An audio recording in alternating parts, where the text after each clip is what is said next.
Hello everyone, come along for a ride. So I recently posted that video of a little bit of an improv in the woods, harpist in the trees, from a camping trip I took about 3 weeks ago now, I guess. And I had some questions about the electric harp that I was using and how did I get the sound, is it all battery powered, how does it all work?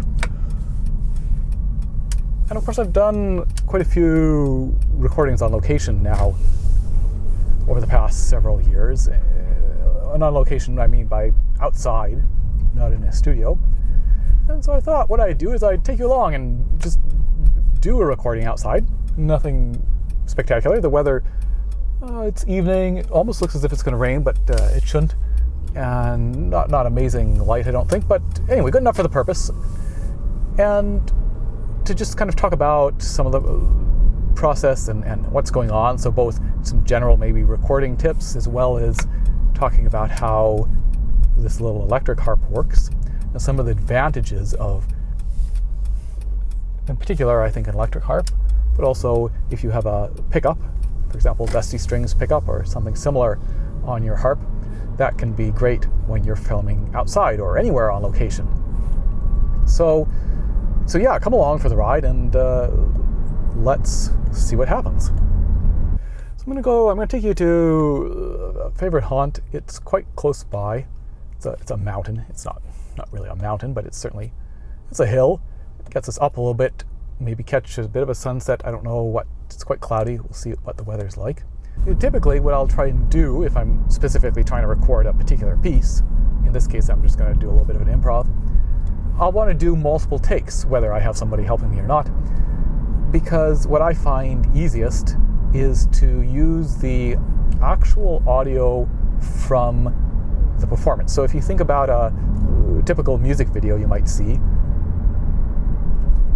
the music part of the music video has been recorded in studio separately. And then people are lip syncing along or whatever, or trying to sync everything up so that the visual matches the sound, but they're not actually recording the sound at that moment as they're filming. This makes sense because you can try and get the best possible sound you're recording in studio, and then you don't have to worry about extraneous sound that happens when you're filming outside or crowded places or whatnot. But it is a bit of a pain, a bit of a hassle, potentially, to try and make the visual match what you're hearing. And so for me, in general, what I try to do is, as I say, maybe record several takes so that not only are there different camera angles,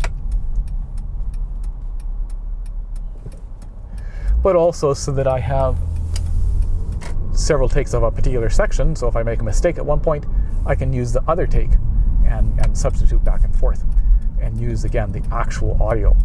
All right, nearly there. We're not going to go all the way to the top. We're just going to go a little ways up and see what there is to see. Excellent. Let's get unpacked and get the show on the road. All right. Got my harp.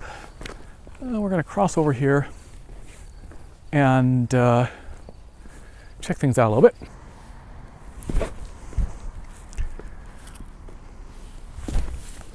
All right. So, a nice sort of rainy horizon here. Again, light's not anything spectacular at the moment. Don't know what sort of a sunset we're going to have, but that's okay. The purpose of this is not to get perhaps the most amazing video. It's just to demonstrate some of these things rather than just doing that in studio, to do it outside, right? What could be better?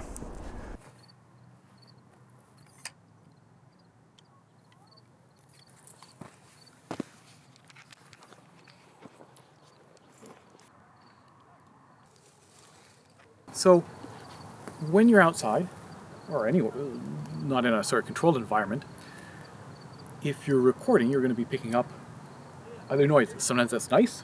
Maybe you can hear the crickets right now, but you might also be able to hear car noises, or maybe an airplane goes by, or you're by the ocean, a boat goes by, people are talking, dogs are barking.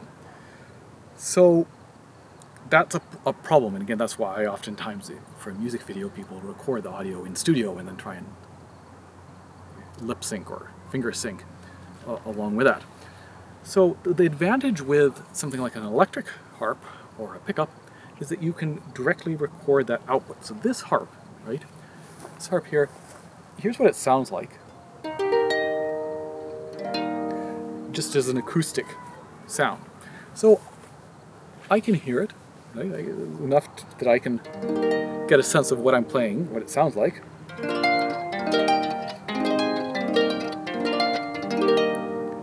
But it's not a big sound, and the point of this is because it has no soundboard, right? It has no sound box. Sorry, it has a soundboard, but no sound box. And the point of this is that there's a pickup in here that's picking up this and delivering that to this built-in preamp. So I can then plug into that a standard instrument cable, 1/4 inch cable,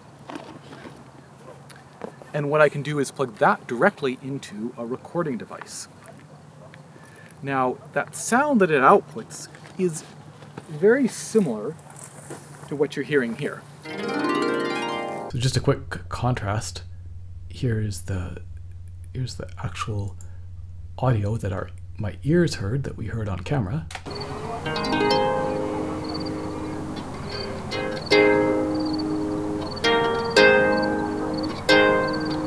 And notice, of course, all the background sound as well. And here's the audio coming directly into the Zoom.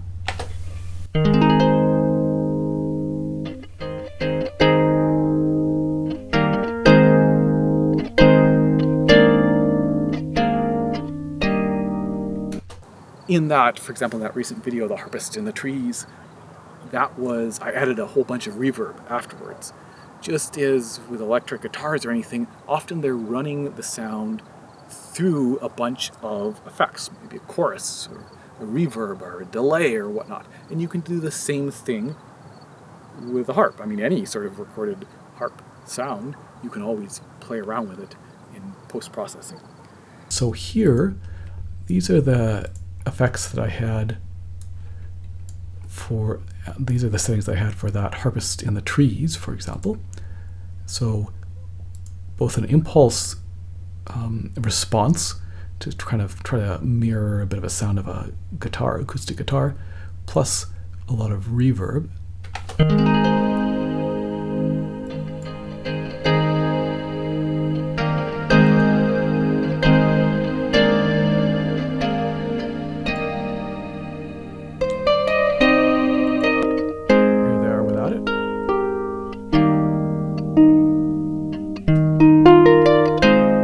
And of course, we could do all sorts of other effects as well.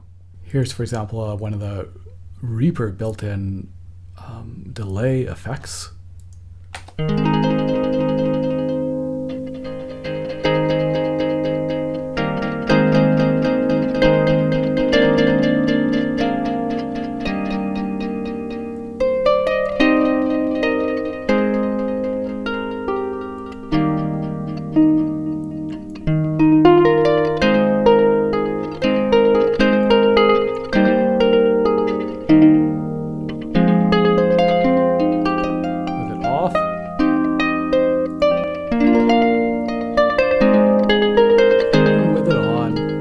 So again, all sorts of possibilities and all sorts of different things that one could do. What I use is a Zoom H5. And of course this has a built-in, or not a built-in, but a actually detachable stereo mic. And so you can record stuff with that stereo mic. Again, you have to worry about other noises, you have to worry about wind. This has a cheap sort of foam wind blocker to try to cut down the wind. You can also do to some extent you can do some stuff in post-production with that, but it's not great. So what I found when I'm recording my lever harp, the Kamak harp for example, is recently I've been putting it inside of the sound box. and it just rests down there, and that cuts out a lot of extraneous sound. So I've actually been able to record in locations where there are cars going by, or there's even cuts down on wind, and it's been great. It's been fantastic. So that's been really useful, and a top tip for you, I guess, if you're trying to record an acoustic harp where you're worried about ambient noise, potentially trying to put your microphone inside the harp's body. So for this, I don't actually need the microphone, because I'm not going to record this outside noise, this what our ear is hearing. So I'm actually going to take that off, because what I'm going to do is I'm going to take this instrument cable right from the harp and put that directly into my recording device. It's got a input 1, 2. I can put it in 2 inputs. Put this in here, turn this on, and I just have to make sure that I have that input selected and that I have adjusted the levels for that correctly. So let's see, I don't know if this is focusing, hopefully it is. So you can see that we're peaking, right? It's going to be distorted, got to turn it down. Try to do sort of the loudest thing that you're going to do, and make sure that you're not getting too close to 0. So I'm going to err on the side of safety, keep that pretty low. I'm going to start recording now. I'm just going to press record, and then typically I'll just stick this in my pocket and be ready to go. So let me just try recording a little improv.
And since I'm here, I'm going to try to record another one.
hopefully that gives you just an idea of sort of how this sound gets created, and maybe given you some ideas for recording on location. I hope you've enjoyed this rather adventurous and unusual Harp Tuesday episode. If you'd like to see more episodes like this, let me know in the comments. And thanks as always to my patrons for your support. I'll see you in 2 weeks' time. Cheers.